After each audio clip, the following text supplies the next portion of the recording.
हमारे यहाँ इतनी बुरी हालात नहीं हुई है, मगर फिर भी हमारे गरीब लोग, हमारे रोज़मर्रा के मज़दूर लोग, हमारे रोज़मर्रा के काम करने वाले और खाने वाले लोग, उनको बड़ी कठिनाई का सामना करना पड़ रहा है। हकीकत है। और इस वक्त हम लोगों को भी, जो परमेश्वर के विश्वासी जन हैं, जो प्रभु यीशु मसीह के चेले हैं और उनके वचन पर मानने वाले हैं, जो कहते हैं कि हम परमेश्वर से प्रेम करते हैं, आप परमेश्वर से प्रेम करिए, बहुत अच्छी बात है, प्रभु की आज्ञा है। प्रभु ने आज्ञा दी है, मरकुस 12 और 29 से लेकर 31 पद में 2 आज्ञाएं दी हैं कि तू अपने परमेश्वर से अपने सारे मन, अपनी सारी बुद्धि, अपने सारे ज्ञान और अपनी सारी शक्ति के साथ प्रेम रख। दूसरी और बराबर की आज्ञा यह है कि तू अपने पड़ोसी से अपने समान प्रेम रख।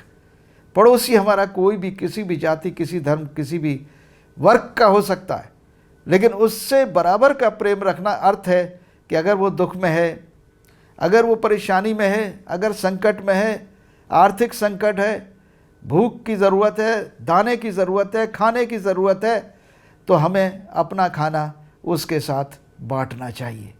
ये हकीकत में असली मसीहत है, असली मसीह के चेले की कैरेक्टर है और उसका चाल चलन है। इस चाल चलन को हमें निभाना है, दुख में भी स्थिर रहकर। लिखा है, कभी कभी तो तुम निंदा और क्लेश सहते हुए तमाशा बने।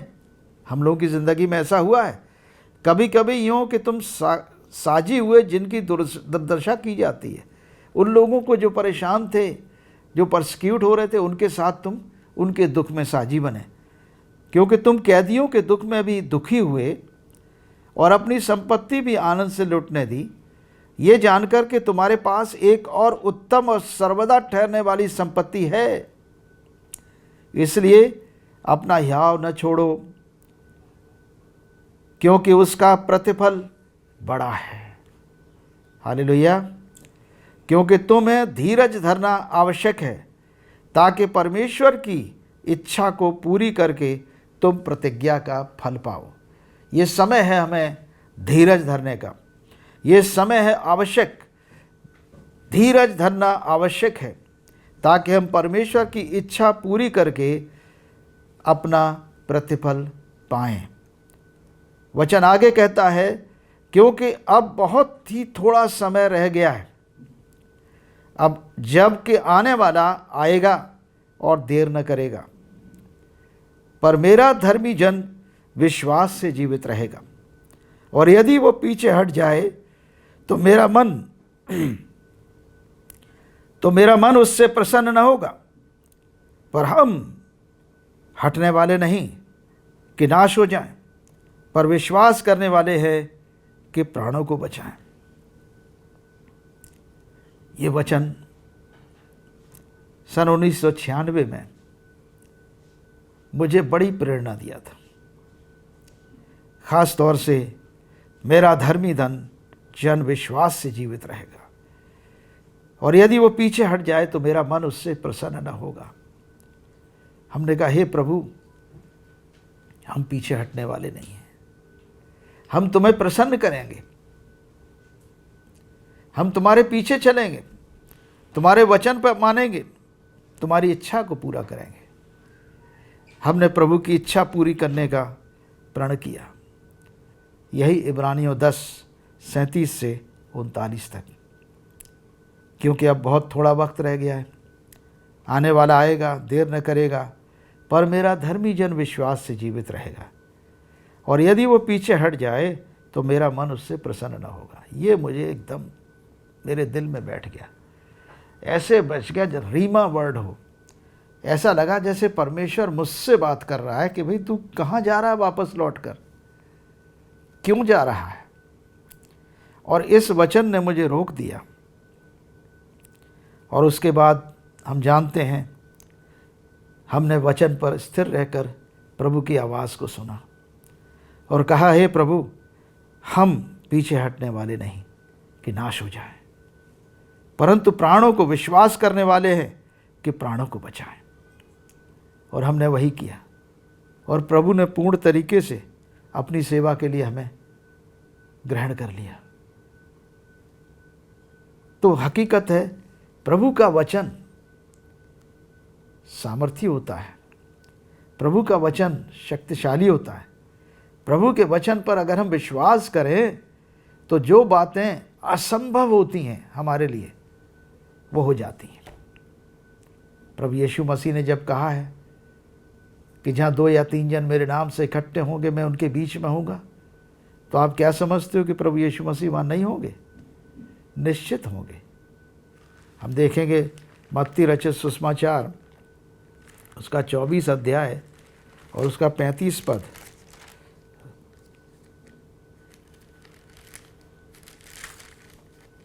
मत्ती के 35 पद लिखा है, आकाश और पृथ्वी टल जाएंगे परंतु मेरी बातें कभी न टलेंगी। प्रभु यीशु मसीह ने कहा आकाश और पृथ्वी टल जाएंगे, मतलब स्वर्ग और पृथ्वी का अस्थिर होना संभव है, लेकिन परमेश्वर के वचन का यानी यीशु मसीह से मुख से निकला हुआ वचन युगान युग स्थिर रहेगा, कभी नहीं बदलेगा।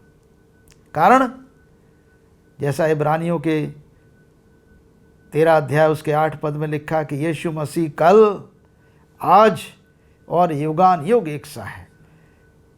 वो जिंदा हो गया।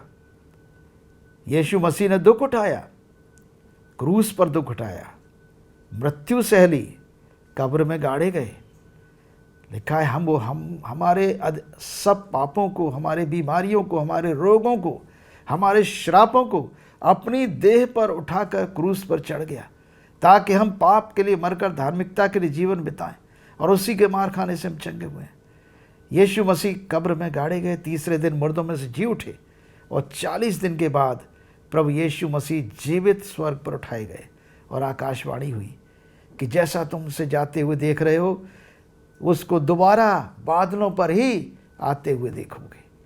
तब वो अपनी महिमा में आएगा, स्वर्गदूतों के साथ आएगा, एक भारी राजा के रूप में आएगा और पृथ्वी पर परमेश्वर के राज्य की स्थापना करने के लिए आएगा। वो मसीहा नहीं होगा उस वक़्त वो परमेश्वर का पुत्र और जगत का महाराजा होगा, पूरी पृथ्वी का, और न्यायी होगा। वो जगत का न्याय करेगा। और प्रभु के चेले भी इस बात के लिए बहुत ज़्यादा चिंतित रहते थे। प्रभु से पूछते थे, प्रभु ये कब होगा? आपका आगमन कब होगा? आप कैसे आएंगे? क्या चिन्ह होगा आपके आने का? हमें बताइए। एक बार यीशु मसीह मंदिर से निकल रहे थे। उस समय मंदिर की रचना देख रहे थे, यरूशलेम के मंदिर की, बड़ा खूबसूरत बना हुआ था। प्रभु यीशु मसीह ने चेलों से कहा, तुम ये देख रहे हो कितना सुंदर मंदिर है? मैं तुमसे सच कहता हूँ यहाँ पत्थर पर पत्थर भी न छूटेगा जो ढाया न जाएगा। ये यीशु मसीह ने बोला था। और यीशु मसीह के 70 साल के बाद 70 AD में उस समय के रोमन सल्तनत ने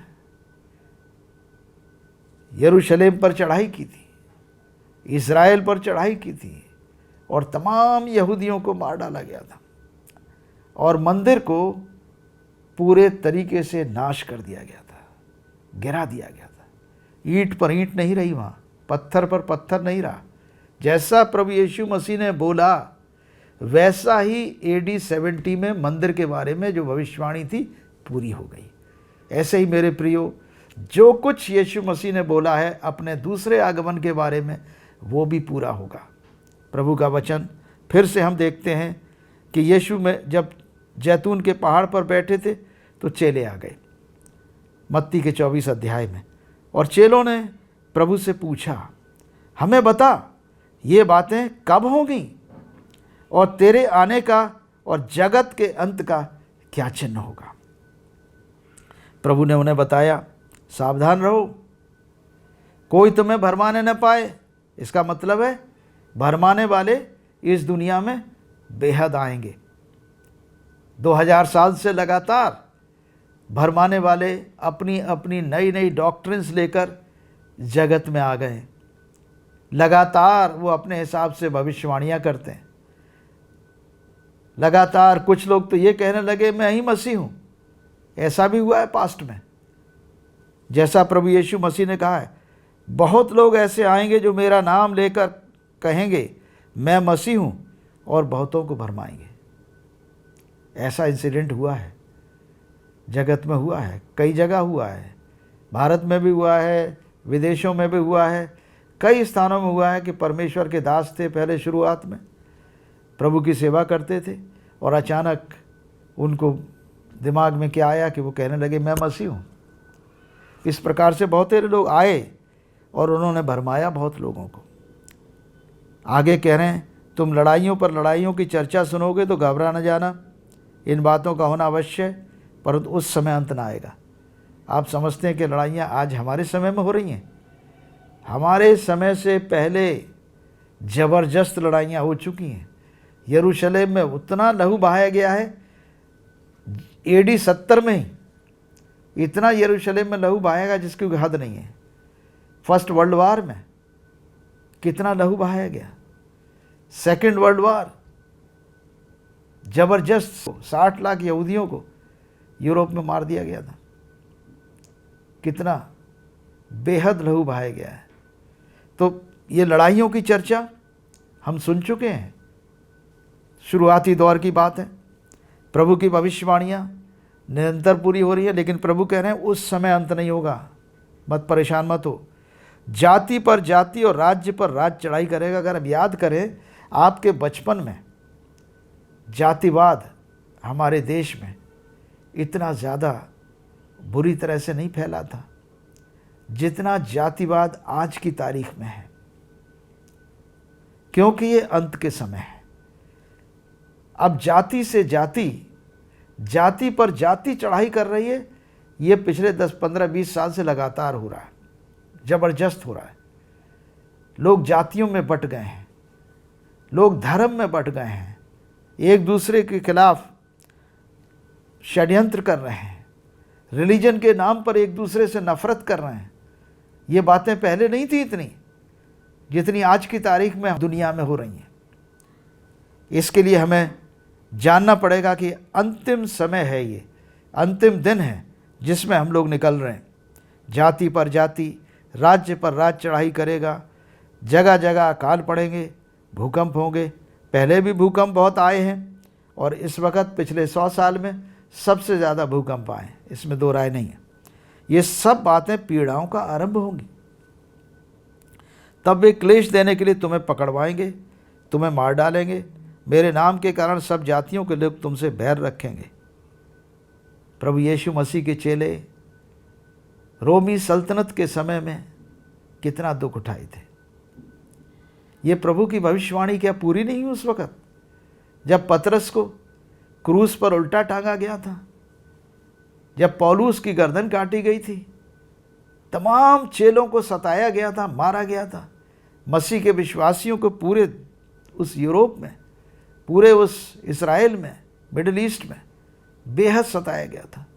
और उसके बाद प्रभु के विश्वासी लोग पूरी दुनिया में फैल गए। और आज दुनिया में, पूरे वर्ल्ड में अगर कोई पॉपुलेशन वाइज देखेंगे तो सबसे ज़्यादा प्रभु यीशु मसीह को मानने वालों की संख्या है पूरी दुनिया में। उसके बाद है सताव के बाद, तब बहुत से लोग ठोकर खाएंगे, एक दूसरे को पकड़वाएंगे, एक दूसरे से बैर रखेंगे। बहुत से झूठे भविष्यवक्ता उठ खड़े होंगे और बहुतों को भरमाएंगे। ये चालू है सिलसिला, झूठे भविष्यवक्ताओं का सिलसिला चालू है, जो लगातार भविष्यवाणियाँ करते हैं कि यीशु मसीह 26 जनवरी को आने वाले हैं, फलानी तारीख को आने वाले हैं, डेट दे देते हैं, टाइम दे देते हैं। इस प्रकार की भविष्यवाणियाँ झूठी भविष्यवाणियाँ हैं, क्योंकि डेट और टाइम परमेश्वर पिता के अलावा किसी को पता नहीं। हम केवल चिन्हों से समझ रहे हैं, साइंस को देख रहे हैं कि हम फसल हमारी कब पकने वाली है, कब कटने को तैयार है। ये हम फसल के रंग से पहचानते हैं, खेत को देखकर पहचान रहे हैं। और ये अंतिम समय भी हम लोग समय को देखकर पहचान रहे हैं। जो प्रभु की भविष्यवाणियाँ हैं वो पूरी हो रही है। अधर्म के बढ़ने से बहुतों का प्रेम ठंडा हो जाएगा।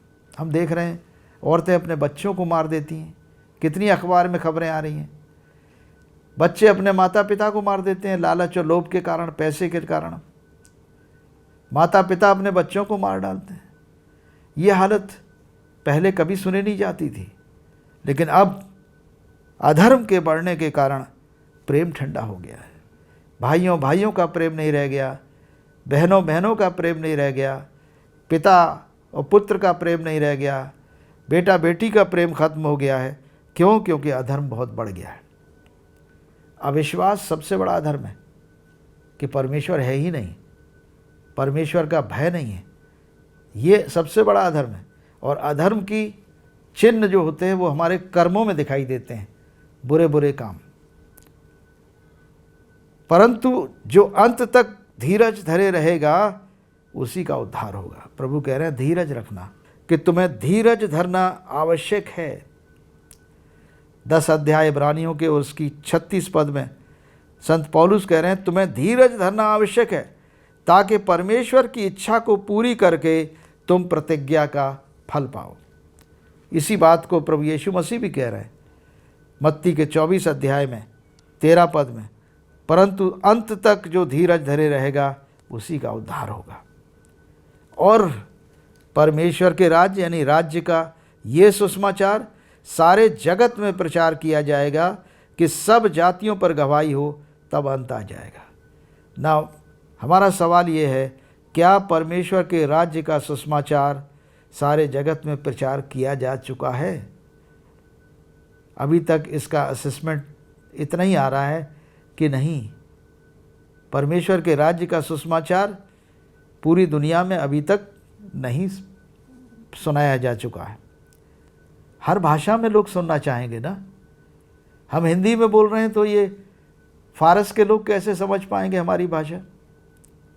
ईरान के लोग कैसे समझ पाएंगे हमारी भाषा?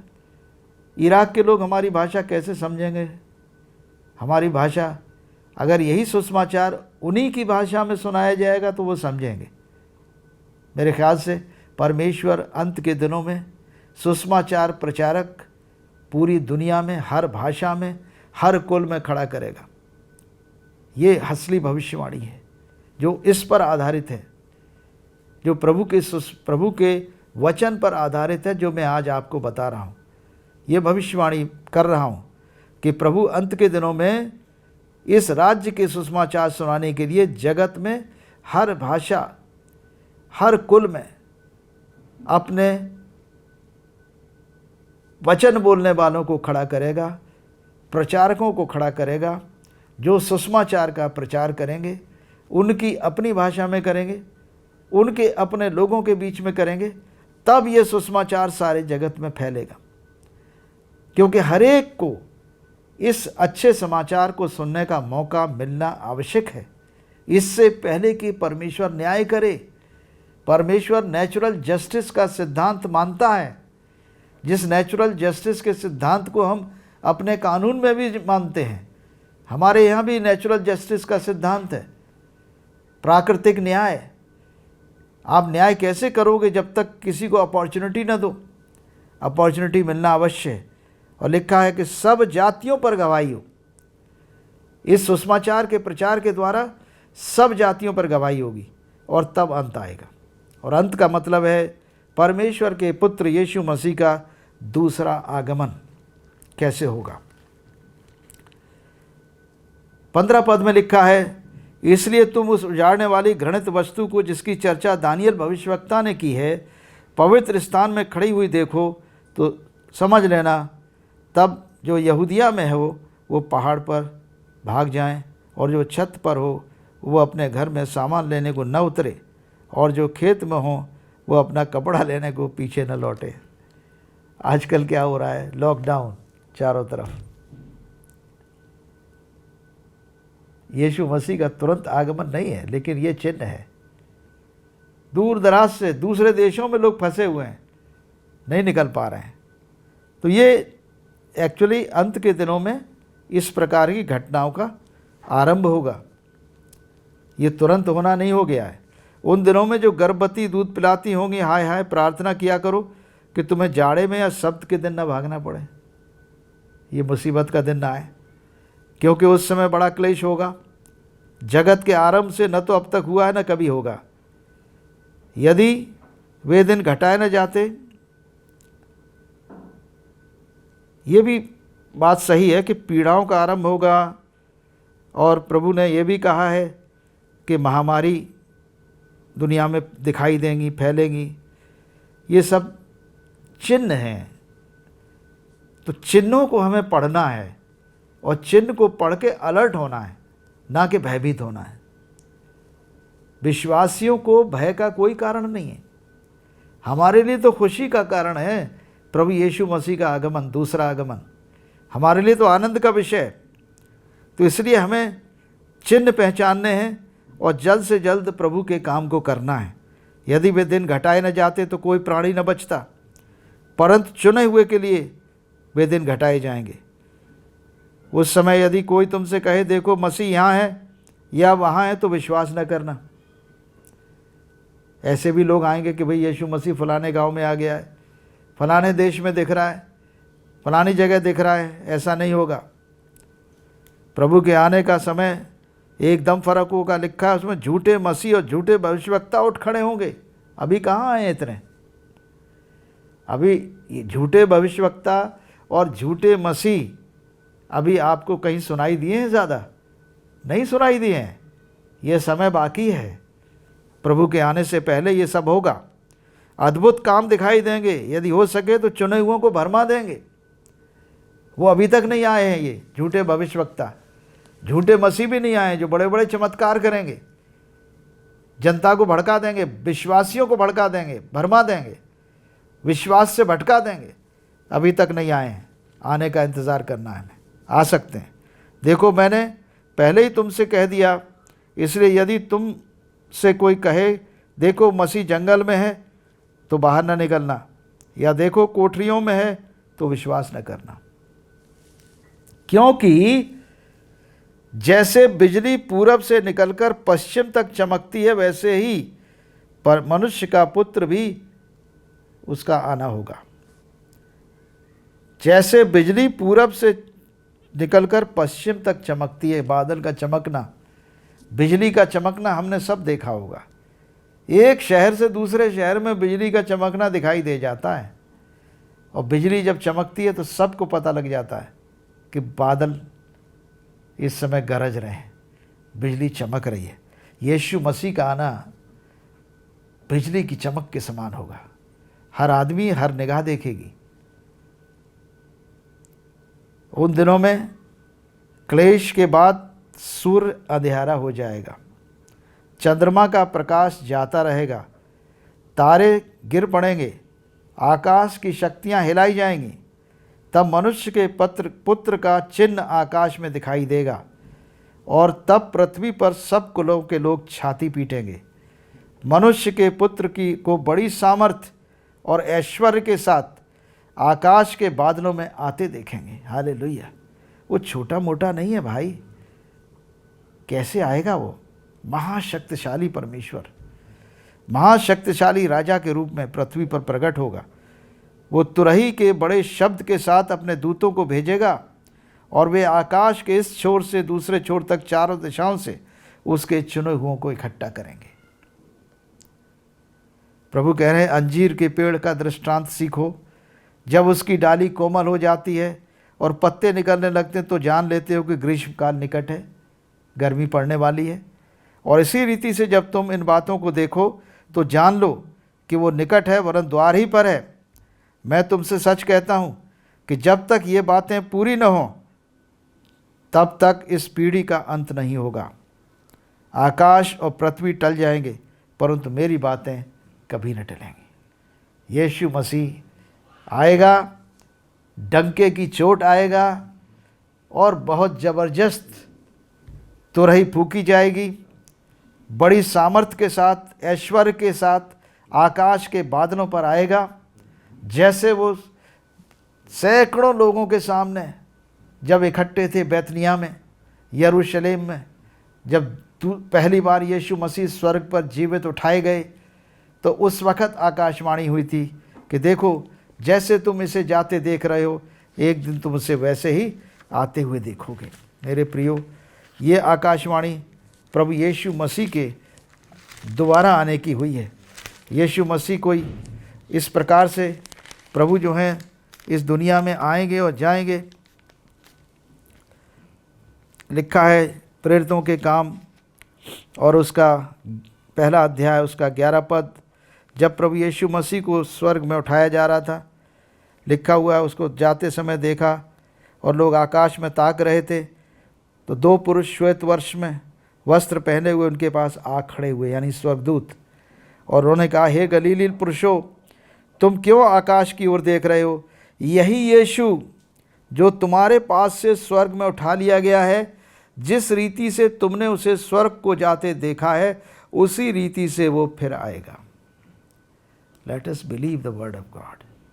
हम प्रभु के वचन पर विश्वास करें, और ये अंत के दिनों के चिन्ह भी हम गलत न समझें।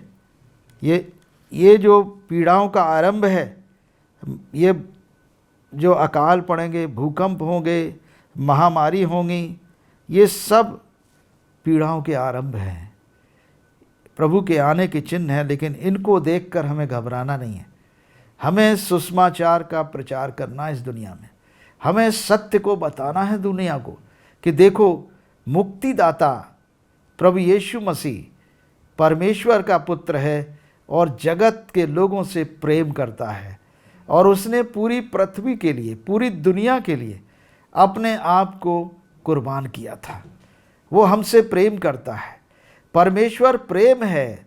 परमेश्वर को भयानक दंड देने वाला ईश्वर मत समझिए।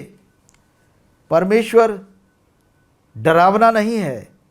परमेश्वर प्रेम से भरा हुआ है। वो अद्भुत प्रेम से भरा हुआ है। वो हमसे बेहद मोहब्बत करता है।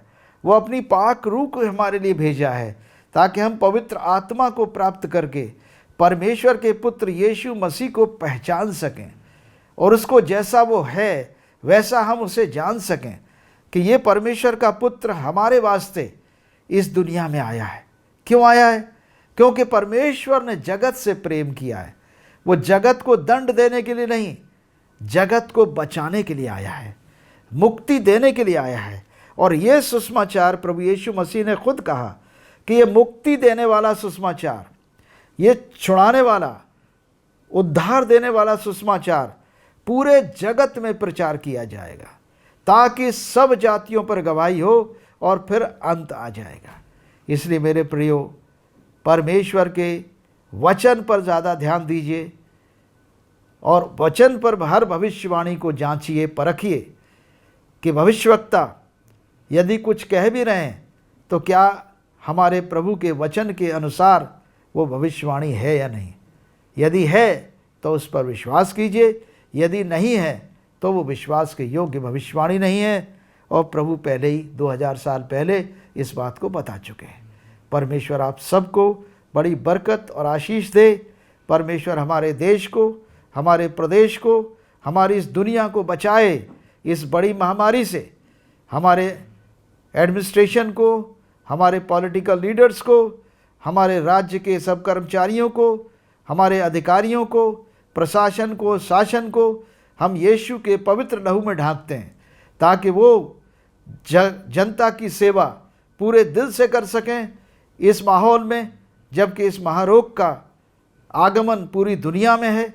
परमेश्वर पिता से विनती है कि इस महारोग को रोक दीजिए, थमा दीजिए और हमारे मनुष्यों को बचा लीजिए। तमाम डॉक्टर्स, नर्सेस और मेडिकल स्टाफ, पुलिस एडमिनिस्ट्रेशन जो रात और दिन काम करते हैं, प्रभु उन सब की सुरक्षा करे। उन्हें भी हम प्रभु यीशु के पवित्र लहू के बारे में ढांकते और सुरक्षित करते हैं ताकि वो सेवा का काम अपने दिल से कर सकें और बिना डर के कर सकें। परमेश्वर हमारे देश, हमारी दुनिया की रक्षा करे, यीशु के नाम से आमीन।